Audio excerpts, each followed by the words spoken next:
संस्कृत में ज्योति शब्द का अर्थ है प्रकाश या चमक, और लिंगम या लिंग का अर्थ है चिन्ह या छवि। इस प्रकार ज्योतिर्लिंग शब्द का अर्थ बनता है भगवान शिव की उज्ज्वल छवि। कहा जाता है कि ज्योतिर्लिंग जिस जिस स्थान पर प्रकट हुए थे वहां भगवान शिव स्वयं पृथ्वी पर प्रकट हुए थे। इसलिए प्रत्येक ज्योतिर्लिंग को भगवान शिव का एक अलग स्वरूप माना जाता है।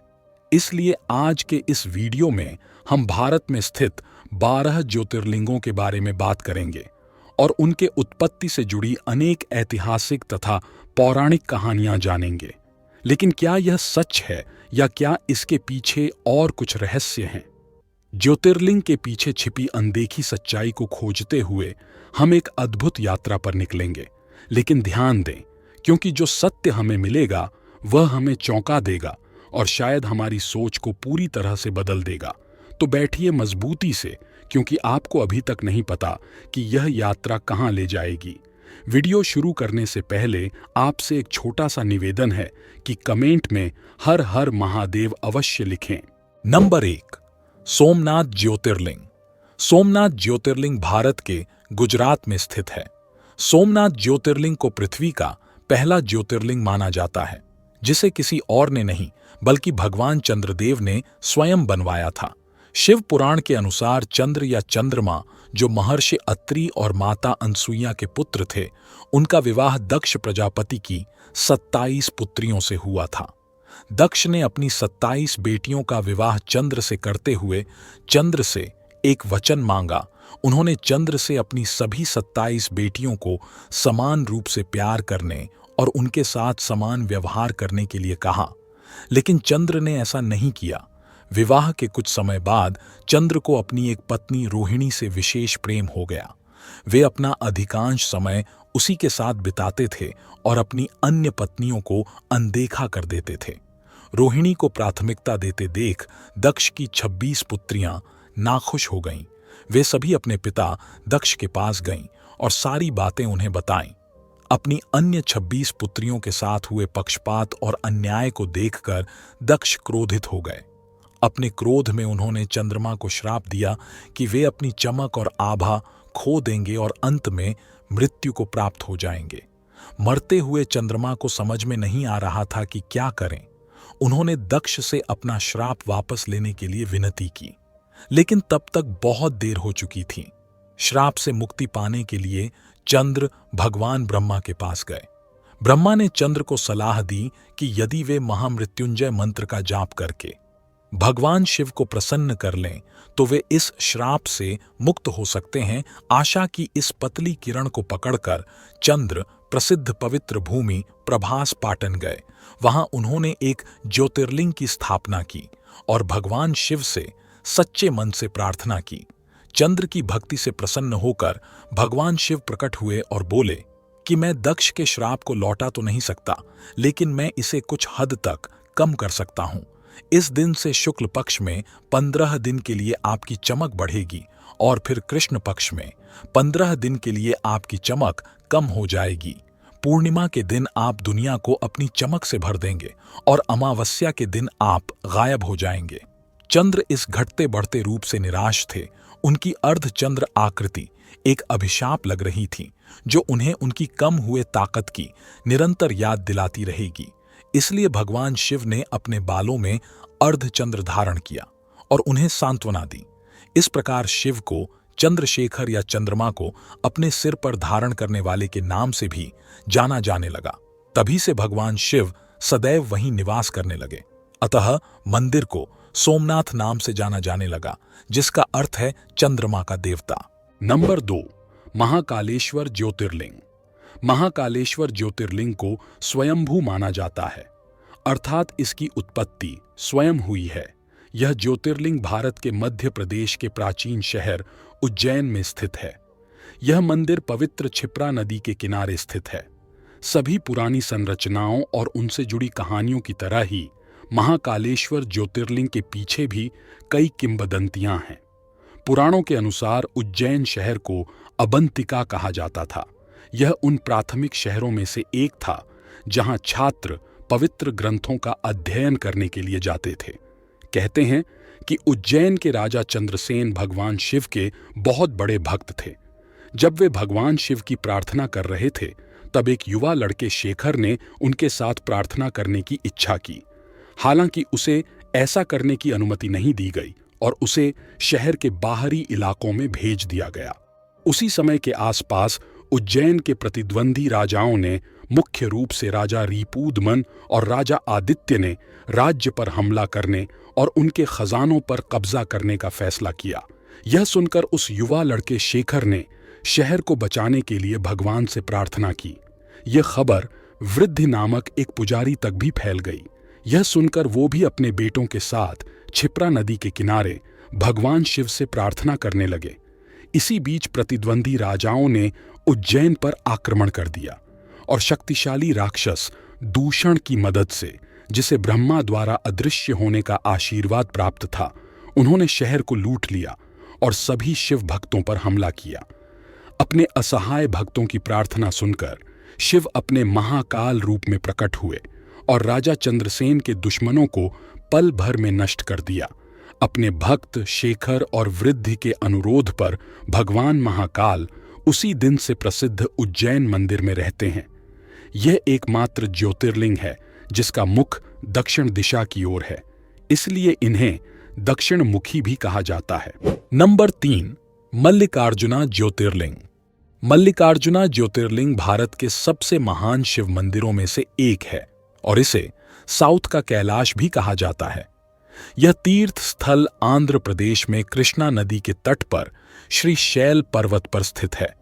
सभी ज्योतिर्लिंगों में से इस विशेष ज्योतिर्लिंग में भगवान शिव के साथ देवी पार्वती भी रहती हैं। मल्लिकार्जुना ज्योतिर्लिंग भी 52 शक्तिपीठों में से एक है। माना जाता है कि शक्तिपीठ वो स्थान है जहां पर सती के शरीर के कटे हुए हिस्से पृथ्वी पर गिरे थे। मल्लिकार्जुना ज्योतिर्लिंग से जुड़ी कई किंवदंतियां हैं, लेकिन शिव पुराण के कोटि रुद्र संहिता के अनुसार एक बार भगवान शिव और देवी पार्वती ने अपने पुत्र भगवान गणेश और भगवान कार्तिकेय का विवाह करने का फैसला किया, परंतु इस बात को लेकर बहस छिड़ गई कि दोनों में से सबसे पहली शादी किसकी की जाए। भगवान शिव ने सुझाव दिया कि जो कोई भी इस दुनिया की परिक्रमा करके पहले लौटेगा, उसी का विवाह पहले किया जाएगा। यह सुनते ही भगवान कार्तिकेय अपने मोर पर चढ़ गए और पृथ्वी की परिक्रमा करने निकल पड़े। वहीं भगवान गणेश ने अपने माता पिता की 7 बार परिक्रमा की और दावा किया कि उनके माता पिता ही उनके लिए दुनिया है। इस प्रकार प्रतियोगिता जीतने के बाद भगवान गणेश का विवाह देवी रिद्धि और सिद्धि से हो गया। जब भगवान कार्तिकेय लौटे तो वे अपने साथ हुए अन्याय पर क्रोधित हुए। वे कैलाश छोड़कर क्रोंच पर्वत पर रहने लगे। क्रोंच पर्वत पर उन्होंने कुमार ब्रह्मचारी का नाम धारण किया। इस घटना से भगवान शिव और देवी पार्वती दुखी हो गए। उन्होंने क्रोंच पर्वत पर भगवान कार्तिकेय से मिलने का निश्चय किया। जब कार्तिकेय को पता चला कि उनके माता पिता आने वाले हैं, तो वे दूसरी जगह चले गए। जिस स्थान पर भगवान शिव और देवी पार्वती ने अपने पुत्र की प्रतीक्षा की थी, उस स्थान को श्रीशैलम के नाम से जाना जाता है। अपने पुत्र से बहुत परेशान होकर उन्होंने एक ज्योतिर्लिंग का रूप धारण किया और वहीं रहने लगे, जिसे फिर मल्लिका अर्जुन के नाम से जाना गया। मल्लिका का अर्थ है पार्वती और अर्जुन का अर्थ है शिव। ऐसा कहा जाता है कि भगवान शिव अमावस्या के दिन भगवान कार्तिकेय से मिलने आते हैं और पूर्णिमा के दिन देवी पार्वती उनसे मिलने आती हैं। नंबर 4, ओमकारेश्वर ज्योतिर्लिंग। ओमकारेश्वर ज्योतिर्लिंग मध्य प्रदेश के खंडवा जिले में नर्मदा नदी पर मानधाता या शिवपुरी नामक एक ओम आकार के द्वीप में स्थित है। ओमकारेश्वर नाम से ही पता चलता है कि ये ओम ध्वनि के स्वामी हैं। किंवदंतियों के अनुसार ऐसा कहा जाता है कि नारद जी के प्रभाव से विंध्याचल पर्वत को नियंत्रित करने वाले देवता विंध्या को मेरु पर्वत से ईर्ष्या होने लगी।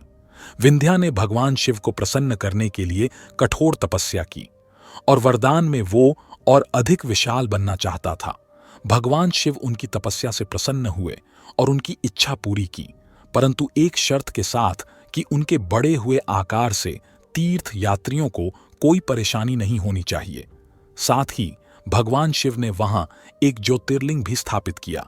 देवताओं और ऋषियों के अनुरोध पर भगवान शिव ने लिंग को 2 भागों में विभाजित कर दिया, एक ओमकारेश्वर में और दूसरा अमलेश्वर या ममलेश्वर में है। इसलिए भक्त जब भी मानधाता जाते हैं तो इन दोनों मंदिरों का दर्शन करते हैं। विंध्या पर्वत ने पहले तो तीर्थ यात्रियों को कोई परेशानी नहीं पहुंचाई, लेकिन कुछ समय बाद वो आकार में विशाल होने लगी और तीर्थ यात्रियों के लिए परेशानी का कारण बनने लगी। लोगों ने मदद के लिए ऋषि अगस्त्य को बुलाया। ऋषि ने विंध्या पर्वत को आदेश दिया कि जब तक वे अपनी पत्नी के साथ वापस ना लौट आएं, तब तक वह और आगे ना बढ़े। इसके अलावा और एक कहानी के अनुसार महाराजा मानधाता ने यहां भगवान शिव की तपस्या की थी और उनकी तपस्या से प्रसन्न होकर भगवान शिव यहां ज्योतिर्लिंग के रूप में प्रकट हुए थे। इसलिए इस जगह का नाम मानधाता पड़ा। राजा मानधाता तथा विंध्या पर्वत की आराधना भिन्न भिन्न थी, परंतु भगवान भोलेनाथ दोनों पर प्रसन्न हुए, जिसके फल स्वरूप नर्मदा नदी के तट पर 2 ज्योतिर्लिंग की स्थापना हुई। नर्मदा नदी के तट पर स्थित इस प्राचीन मंदिर की स्थापना कई युगों पूर्व हुई थी और प्राचीन काल से ही इस ज्योतिर्लिंग की पूजा आराधना होती चली आ रही है। दुनिया भर से शिव भक्त यहाँ ओमकारेश्वर ज्योतिर्लिंग की आराधना करके अपने जीवन को सफल बनाने आते हैं। नंबर 5, भीमाशंकर ज्योतिर्लिंग। भीमाशंकर ज्योतिर्लिंग पुणे से 110 किलोमीटर दूर महाराष्ट्र में सह्याद्री पर्वतमाला की पहाड़ियों पर स्थित है। यह वो स्थान भी है जहां से कृष्णा नदी की सबसे बड़ी सहायक नदी भीमा नदी का उद्गम होता है। मराठा शैली का यह मंदिर काले पत्थरों से बना है। हर किसी को गर्भगृह में प्रवेश करने और ज्योतिर्लिंग को छूने की अनुमति है। ऐसा कहा जाता है कि सह्याद्री पर्वत श्रृंखला के दक्षिणी जंगल में भीमा नामक एक असुर अपनी माता करकटी के साथ रहता था। वो वास्तव में रावण के छोटे भाई कुंभकर्ण का पुत्र था।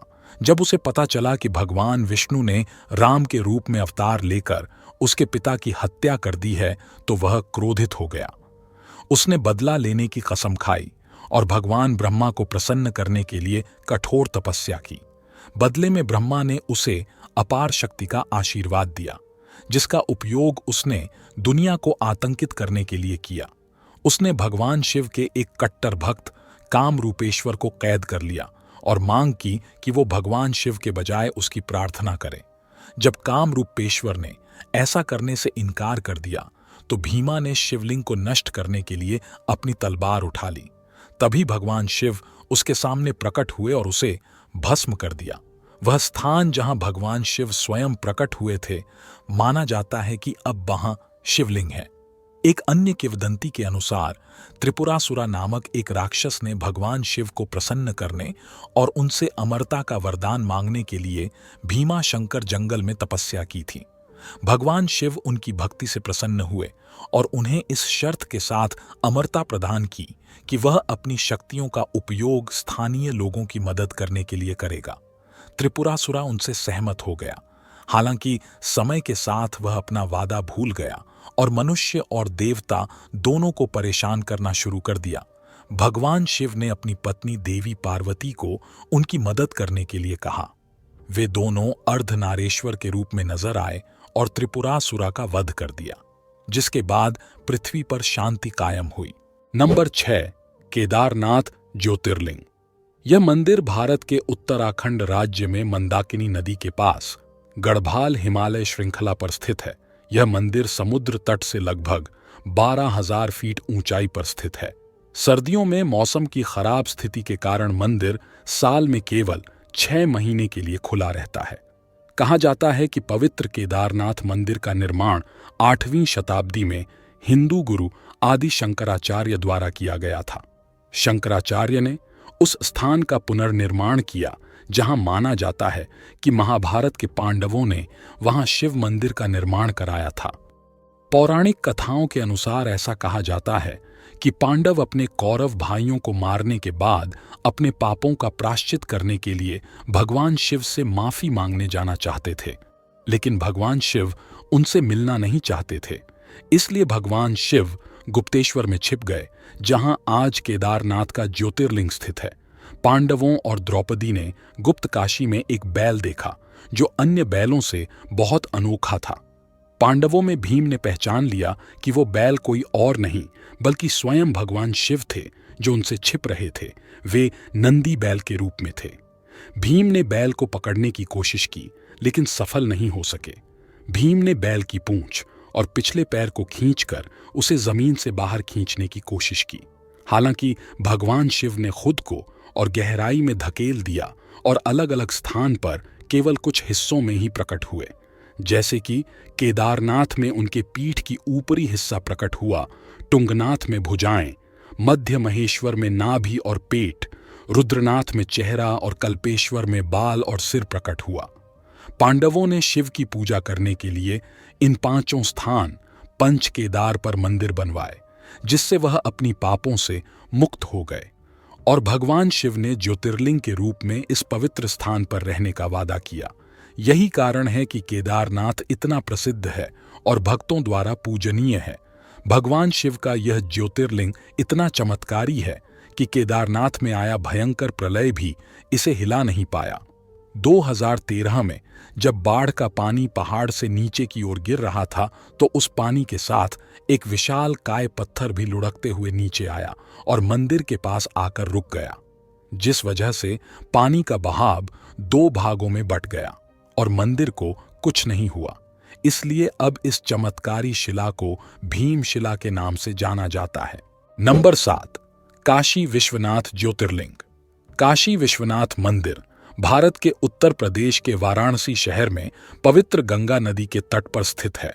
वाराणसी भारत में सबसे लंबे समय तक रहने वाले शहरों में से एक है, जिसे बनारस या काशी के नाम से भी जाना जाता है, और यह भारत के 7 सबसे पवित्र शहरों में से एक है। बनारस को एक ऐसी जगह के रूप में भी जाना जाता है जहां आयुर्वेद और योग परंपरा के निर्माता पतंजलि रहते थे और शिक्षा देते थे। यह एक महत्वपूर्ण बौद्ध शहर भी है, क्योंकि कहा जाता है कि बुद्ध ने अपना पहला उपदेश यहीं दिया था। इस पवित्र शहर में गंगा नदी के किनारे कई घाट हैं, लेकिन सबसे बढ़कर यह भगवान शिव का शहर है। कहा जाता है कि अगर भगवान शिव चाहेंगे तो ही लोग यहां आ सकेंगे। यह मोक्ष प्राप्त करने और जन्म और मृत्यु के चक्र से मुक्त होने के लिए सबसे महत्वपूर्ण तीर्थ स्थलों में से एक है। ऐसा माना जाता है कि काशी विश्वनाथ ऐसा पहला ज्योतिर्लिंग है जो पृथ्वी को तोड़कर आकाश तक चमका, और ऐसा करके उसने अन्य सभी देवताओं पर अपना वर्चस्व स्थापित किया। इस मंदिर में ज्योतिर्लिंग के साथ शक्ति पीठ भी है। इस मंदिर में शिव को विश्वेश्वर के नाम से भी जाना जाता है, जिसका अर्थ है ब्रह्मांड का शासक। इस ज्योतिर्लिंग की उत्पत्ति के बारे में शिव पुराण में एक कथा का उल्लेख है। एक बार सृष्टि के रचयिता ब्रह्मा और सृष्टि के पालनकर्ता भगवान विष्णु के बीच अपनी सर्वोच्चता को लेकर बहस हुई। उनकी परीक्षा लेने के लिए शिव प्रकाश के एक विशाल अंतहीन स्तंभ ज्योतिर्लिंग के रूप में प्रकट हुए, यह निर्धारित करने के लिए कि कौन अधिक शक्तिशाली है। भगवान विष्णु ने बराह का रूप लिया और नीचे की ओर जाने की कोशिश की, जबकि ब्रह्मा ने स्तंभ के शीर्ष तक उड़ने के लिए हंस का रूप लिया।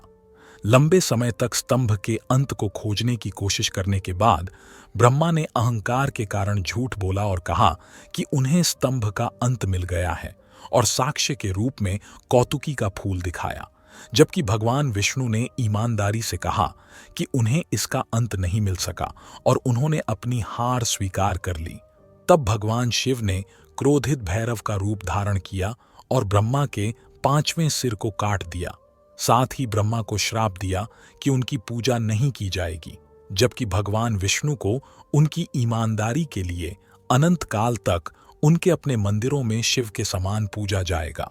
कहते हैं कि पृथ्वी के जिस स्थान पर यह प्रकाश का स्तंभ गिरा था, वह जगह आगे जाकर काशी विश्वनाथ कहलाई। नंबर 8, वैद्यनाथ ज्योतिर्लिंग। वैद्यनाथ ज्योतिर्लिंग झारखंड राज्य के देवघर में स्थित है। इस ज्योतिर्लिंग को सिद्धपीठ भी कहा गया है, जहां पर भक्तों की मुराद बहुत जल्दी पूरी होती है, और इसीलिए इस ज्योतिर्लिंग को कामना लिंग के नाम से भी जाना जाता है। पौराणिक कथाओं के अनुसार रावण शिव को प्रसन्न करने के लिए हिमालय क्षेत्र में तपस्या कर रहा था। उसने अपने 9 सिर शिव को अर्पित कर दिए। जैसे ही वह अपने 10वें सिर का बलिदान देने वाला था, शिव उनके सामने प्रकट हुए और उनसे पूछा कि वे क्या चाहते हैं। रावण ने कामना लिंग को लंका द्वीप पर ले जाने को कहा और शिव को कैलाश से लंका ले जाने की इच्छा व्यक्त की। भगवान शिव रावण के अनुरोध पर सहमत तो हुए, लेकिन एक शर्त के साथ। उन्होंने कहा कि लिंग को रास्ते में कहीं भी रखा गया तो यह देवताओं का स्थायी निवास बन जाएगा और इसे कभी भी स्थानांतरित नहीं किया जा सकेगा। यह सुनकर कि शिव कैलाश पर्वत पर अपने निवास स्थान से चले गए हैं, सभी देवी देवता चिंतित हो गए। उन्होंने भगवान विष्णु से इसका समाधान मांगा। भगवान विष्णु ने जल देवता वरुण देव को रावण के पेट में प्रवेश करने के लिए कहा, जिसके परिणाम स्वरूप जब रावण ने लिंग के साथ लंका के लिए प्रस्थान किया तो देवघर के आसपास के क्षेत्र में उसे लघुशंका करने की आवश्यकता महसूस हुई। कहानी में कहा गया है कि भगवान विष्णु ने वैद्य नाम के एक चरवाहे का रूप लिया। जब रावण लघुशंका करने गया तो उसने इस ग्वाले के हाथ में वो लिंग पकड़ा दिया। वरुण देव की उपस्थिति के कारण रावण को खुद को राहत देने में बहुत लंबा समय लगा। काफी देर तक रावण की प्रतीक्षा करने पर वैद्य क्रोधित हो गया। फिर उसने लिंग को जमीन पर रख दिया और वहां से चला गया। वापस लौटने पर रावण ने लिंग को उठाने का बहुत प्रयास किया, लेकिन वो अपने प्रयास में असफल रहा। रावण यह जानकर परेशान हो गया कि यह भगवान विष्णु का काम था। जाने से पहले रावण ने लिंग पर अपना अंगूठा दबाया, जिससे शिवलिंग आंशिक रूप से क्षतिग्रस्त हो गया। तब शिवलिंग की ब्रह्मा, विष्णु और अन्य देवी देवताओं द्वारा पूजा की गई और उन्होंने वैद्यनाथ मंदिर का निर्माण कराया। तब से महादेव कामना लिंग के अवतार के रूप में देवघर में निवास करते हैं। नंबर 9, त्र्यंबकेश्वर ज्योतिर्लिंग। यह ज्योतिर्लिंग ब्रह्मगिरी नामक एक पर्वत पर स्थित है। यह वही जगह है जहां से गोदावरी नदी शुरू होती है। इस ज्योतिर्लिंग की सबसे बड़ी खासियत है यहां पर मौजूद 3 छोटे छोटे लिंग, जिन्हें ब्रह्मा, विष्णु और शिव जी का प्रतीक माना जाता है। पौराणिक कथाओं के अनुसार भगवान ब्रह्मदेव ने भगवान शिव को प्रसन्न करने के लिए ब्रह्मगिरी पर्वत पर तपस्या की थी। तभी से इस पर्वत को ब्रह्मगिरी पर्वत के नाम से जाना जाता है। कहते हैं कि ब्रह्मगिरी पर्वत के बीच एक आश्रम हुआ करता था, जहां महान ऋषि गौतम रहते थे। एक बार वहां भारी सूखे और अकाल के कारण वहां से सभी मनुष्यों के साथ साथ सभी जीव जंतु भी भागने लगे, जिसे देखकर ऋषि गौतम ने जल के देवता वरुण देव से प्रार्थना की। उनकी तपस्या से प्रसन्न होकर वरुण देव ने उन्हें एक ऐसा कुंड भेंट किया जिसमें पानी कभी खत्म नहीं होता था। गौतम ऋषि ने उस पानी का उपयोग सभी प्राणियों की मदद करने के लिए किया। ऋषि गौतम को सभी का अधिक प्यार और स्नेह मिला। कई अन्य ऋषि भी अकाल के इस समय में यहां आकर रुके थे, इसलिए ऋषि गौतम को अधिक पुण्य प्राप्त हुआ। लेकिन जल्द ही आश्रम के दूसरे ऋषियों को इस बात से जलन होने लगी और उन्होंने गौतम ऋषि को नीचा दिखाने के लिए भगवान गणेश की तपस्या की। जैसे ही भगवान गणेश जी प्रकट हुए तो सभी ऋषियों ने उनसे गौतम ऋषि को नीचा दिखाने का आग्रह किया। इस पर गणेश जी ने उन्हें समझाने की कोशिश की, परंतु जब सारे ऋषि नहीं माने तो गणेश जी ने मजबूरन एक कमजोर गाय का रूप धारण किया और ऋषि गौतम के आश्रम में पहुंचे। गाय की ऐसी हालत देखकर ऋषि गौतम ने गाय को कुछ चारा प्रदान किया, लेकिन जैसे ही गाय ने चारे को खाया तुरंत उसकी मृत्यु हो गई। जिसके बाद सभी ऋषि वहां आ पहुंचे और उन्होंने गौ हत्या का पाप ऋषि गौतम पर लगा दिया। गौतम ऋषि ने गौहत्या के पाप को दूर करने के लिए भगवान शिव को प्रसन्न करने के लिए इसी पहाड़ी पर तपस्या की थी। भगवान शिव प्रसन्न हुए और गौतम ऋषि से पूछा कि वे क्या चाहते हैं। गौतम ऋषि गाय के हत्या के पाप को दूर करने के लिए गंगा माता के जल में स्नान करना चाहते थे। भगवान शिव ने गौतम ऋषि की इच्छा स्वीकार कर ली और गंगा माता का जल ब्रह्मगिरी पर्वत पर भेज दिया। लेकिन गंगा नदी वहां से बार बार गायब हो जाती थी, क्योंकि गंगा माता वहां अकेले नहीं जाना चाहती थी। इसलिए गंगा माता ने भगवान शिव से त्र्यंबकेश्वर में उनके साथ रहने के लिए प्रार्थना की और भगवान शिव ने गंगा माता के अनुरोध को स्वीकार कर लिया और ज्योतिर्लिंग के रूप में प्रकट हुए, जिसे आज श्री त्र्यंबकेश्वर ज्योतिर्लिंग के रूप में जाना जाता है। नंबर 10, नागेश्वर ज्योतिर्लिंग। नागेश्वर ज्योतिर्लिंग एक मंदिर और तीर्थ स्थल है जो शिव को समर्पित है और 12 ज्योतिर्लिंगों में से एक है। यह औंधा नागनाथ महाराष्ट्र में स्थित है। शिव पुराण कहता है कि नागेश्वर ज्योतिर्लिंग दारुका वन में है, जो भारत में एक जंगल का प्राचीन नाम है। नागेश्वर ज्योतिर्लिंग के बारे में शिव पुराण में एक कथा दारुक नाम के एक राक्षस के बारे में बताती है, जिसने सुप्रिय नामक एक शिव भक्त पर हमला किया और उसे अपने शहर दारुक वन में कई अन्य लोगों के साथ कैद कर लिया, जो समुद्र के नीचे एक शहर था जिसमें समुद्री सांप और राक्षस रहते थे। सुप्रिया के तत्काल उपदेश पर कैदियों ने शिव के पवित्र मंत्र का जाप करना शुरू कर दिया। उसके तुरंत बाद शिव प्रकट हुए और राक्षस को परास्त किया और बाद में शिव ज्योतिर्लिंग के रूप में वहीं रहने लगे। शिव ने एक बार फिर नागेश्वर नाम से ज्योतिर्लिंग का रूप धारण किया, जबकि देवी पार्वती कनकेश्वरी के नाम से जानी गईं। तब शिव ने घोषणा की कि वह उन लोगों को सही रास्ता दिखाएंगे जो उनकी पूजा करेंगे। नंबर 11, रामेश्वरम ज्योतिर्लिंग। रामेश्वरम तमिलनाडु के रामनाथपुरम जिले में एक शहर रामेश्वरम में स्थित है। इस मंदिर तक समुद्र के ऊपर पंबन पुल के माध्यम से पहुंचा जा सकता है। इस ज्योतिर्लिंग को विश्व के सबसे पुराने ज्योतिर्लिंगों में से एक माना जाता है। बताया जाता है कि ये ज्योतिर्लिंग रामायण काल के समय जितना पुराना है, जिसे खुद भगवान श्री राम ने रावण को मारने के बाद ब्रह्म हत्या के पाप से बचने के लिए शिव जी की पूजा करने के लिए स्थापित किया था। यह भी कहा जाता है कि आज के समय में जो रामेश्वरम मंदिर में जो पानी के 24 कुंड हैं, उन्हें भगवान राम ने अपनी वानर सेना की प्यास बुझाने के लिए अपने तीर से बनाए थे। 1000 फीट लंबे और 700 फीट चौड़े इस मंदिर के गलियारे को विश्व का सबसे बड़ा गलियारा कहा जाता है, जो कि 1212 स्तंभों पर टिका हुआ है। कहते हैं कि श्री राम ने श्रीलंका में राक्षस राजा रावण, जो एक ब्राह्मण था, के खिलाफ युद्ध के दौरान किए गए किसी भी पाप से मुक्ति के लिए यहां शिव से प्रार्थना की थी। पुराणों के अनुसार श्री राम ने अपनी पत्नी सीता और अपने भाई लक्ष्मण के साथ यहां लिंगम स्थापित किया और पूजा की। रावण को मारते समय श्री राम पर ब्रह्म हत्या का पाप लगा। शिव की पूजा करने के लिए श्री राम ने हनुमान जी, जो स्वयं शिव के अवतार थे, उन्हें हिमालय से ज्योतिर्लिंग लाने का निर्देश दिया। पर क्योंकि लिंगम को लाने में अधिक समय लगा, इसलिए माता सीता ने पास के समुद्र तट की रेत से एक लिंगम बनाया, जिसे आज भी मंदिर के गर्भगृह में स्थापित माना जाता है। नंबर 12, घृष्णेश्वर ज्योतिर्लिंग। शिवजी के 12 ज्योतिर्लिंगों में से यह आखिरी ज्योतिर्लिंग है। यह महाराष्ट्र में दौलताबाद से 12 मील दूर वेरुल गांव के पास स्थित है। पुराणों में इस ज्योतिर्लिंग के लिए यह कथा वर्णित है कि एक अत्यंत तेजस्वी ब्राह्मण सुधर्मा दक्षिण देश में देवगिरी पर्वत के पास रहता था। इसकी पत्नी का नाम सुदेहा था। ये दोनों आपस में बेहद प्रेम करते थे। इनकी कोई संतान नहीं थी। ज्योतिष गणना से यह पता चला था कि सुदेहा गर्भवती नहीं हो सकती है, लेकिन फिर भी वो संतान चाहती थी। तब सुदेहा ने अपने पति यानी सुधर्मा से कहा कि वो उसकी छोटी बहन से दूसरा विवाह कर लें। सुधर्मा ने पहले तो यह बात नहीं मानी, लेकिन सुदेहा की बार बार की जिद ने सुधर्मा को झुका ही दिया। सुधर्मा अपनी पत्नी की छोटी बहन घुष्मा को विवाह कर घर ले आया। घुष्मा अत्यंत विनीत और सदाचारिणी स्त्री थी, साथ ही शिव शंकर की परम भक्त भी थी।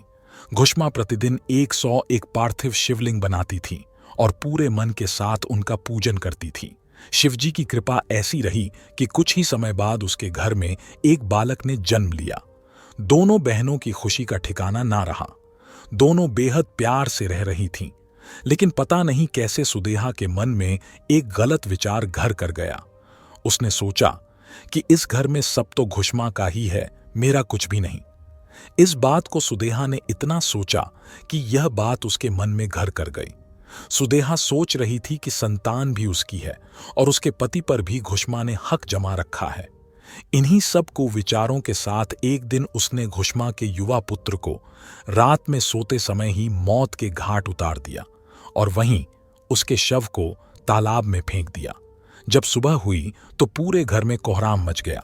घुष्मा और उसकी बहू फूट फूट कर रोने लगे, लेकिन घुष्मा ने शिव में अपनी आस्था नहीं छोड़ी। उसने हर दिन की तरह ही इस दिन भी शिव की भक्ति की। पूजा समाप्त होने के बाद जब वो पार्थिव शिवलिंगों को फेंकने तालाब पर गई तो उसका बेटा तालाब के अंदर से निकलकर आता हुआ दिखाई पड़ा। बाहर आकर वो हमेशा की तरह घुष्मा के चरणों पर गिर पड़ा। ऐसा लग रहा था कि वो कहीं से घूम कर आ रहा हो।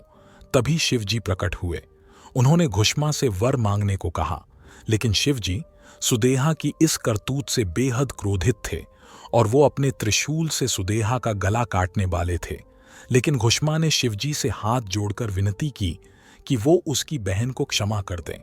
घुष्मा ने शिवजी से प्रार्थना की कि लोक कल्याण के लिए वो इसी स्थान पर हमेशा के लिए निवास करें।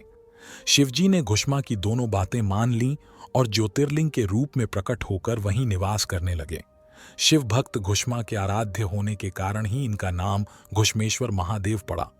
इसे घृष्णेश्वर के नाम से भी जाना जाता है। तो दोस्तों, ये थी भारत के 12 प्रमुख ज्योतिर्लिंगों के बारे में कुछ जानकारी। आशा करता हूं कि आज की यह प्रस्तुति आपको पसंद आई होगी। वीडियो पसंद आई हो तो वीडियो को लाइक जरूर करें और कमेंट में हर हर महादेव लिखकर परमात्मा को अपना आभार जरूर प्रकट करें। और इसी तरह की ज्ञानवर्धक वीडियो देखने के लिए हमारे चैनल रोज का ज्ञान को सब्सक्राइब जरूर करें। अभी के लिए सभी दर्शकों को हर हर महादेव।